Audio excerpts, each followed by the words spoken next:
지난 1일 국회에서 열린 청와대 비서실 등에 대한 국정감사에 대한 후폭풍이 거세게 일고 있습니다. 대표적인 장면을 꼽으라면 한 야당 의원이 이호승 경제수석에게 내년도 예산안의 기준이 되는 금년도 성장률 전망치를 물었지만 경제수석이라는 사람은 대답을 제대로 하지 못한 채 우물쭈물거리는 웃지 못할 해프닝이 벌어졌고요. 노영민 비서실장에게 문재인 정부가 잘한 일을 묻자 노 실장은 한반도에서 전쟁 위협을 제거했다고 답했습니다. 하지만 잘못한 일이 뭔지 묻자 글쎄요, 언뜻 떠오르진 않습니다. 라는 국민 정서와 어긋나는 답변이 돌아와 이를 시청하고 있는 국민들과 야당 의원들을 아연질색하게 만들었습니다. 자, 이렇게 이날 국감은 밤늦게까지 의원들의 질의와 청와대 비서진의 답변이 이어지면서 치열한 공방전으로 전개되다가 결국 파행하게 됐는데요. 한국당 나경원 원내대표와 청와대 강기정 정무수석이 고성을 내면서 충돌한 게 결정적 원인이었습니다. 당시 나 원내대표가 북한 미사일을 현재의 방어체계로 막을 수 있다는 취지로 답변한 정의용 안보실장에게 억지로 우기지 말라고 하자 정 실장 뒷자리에 앉아있던 강 수석이 자리에서 벌떡 일어나 우기다가 뭐냐라고 소리치며 항의하는 일이 벌어졌습니다. 이 바람에 국감장은 순식간에 아수라장이 됐고요. 여야 의원 간의 고성과 반말을 주고받다가 결국 한국당 의원들이 퇴장하면서 국감은 파행됐습니다.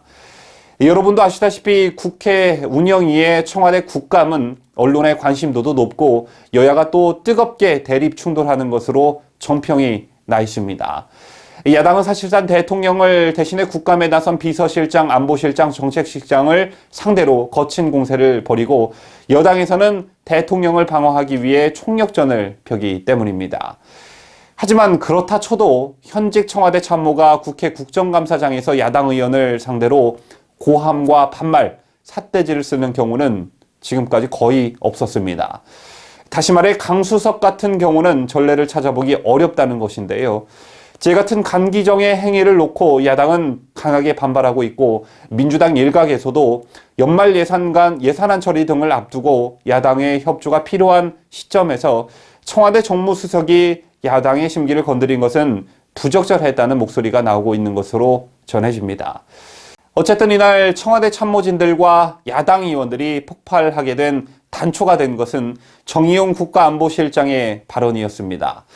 정 실장은 북한이 개발하는 미사일은 우리 안보에 위중한 위협이 된다고 보기 어렵다라면서 북한의 대륙간 탄도미사일 ICBM은 이동식 발사대로 발사하기 어렵다라고 말했습니다. 그런데 아이러니하게도 청와대 안보실장의 이 같은 발언을 국방부 장관이 바로 뒤집어버리는 일이 발생했습니다.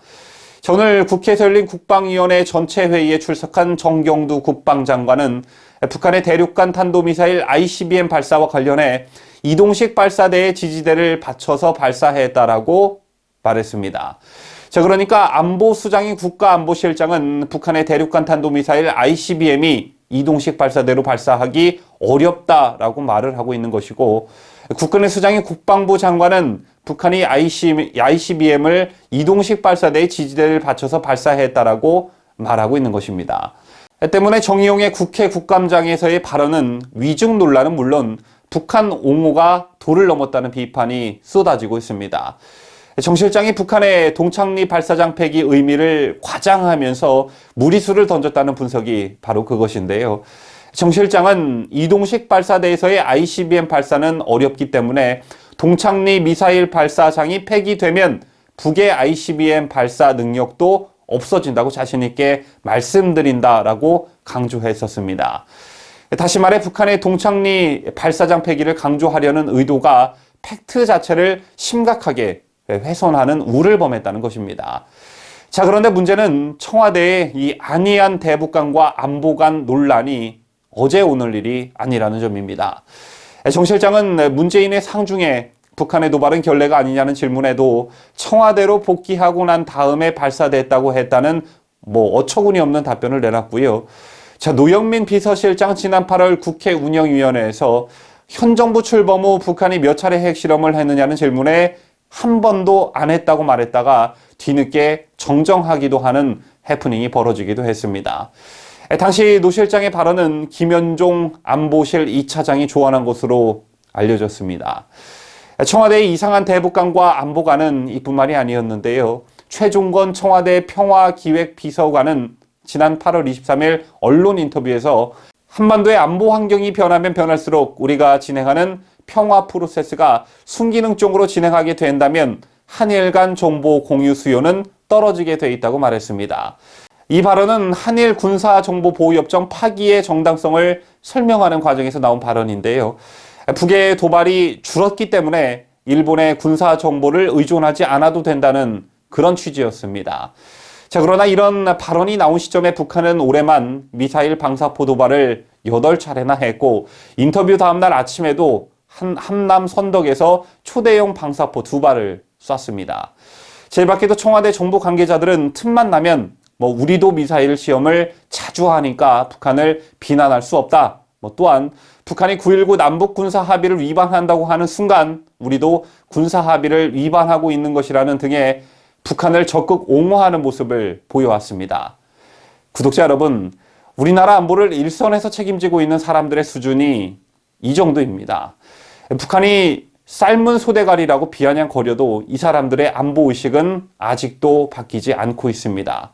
제 생각엔 앞으로도 절대 바뀌지 않을 듯한데요. 하긴 대한민국의 주적이 누군지도 모르는 애들한테 너무 많은 것을 바라고 있는 건 아닌지 모르겠습니다.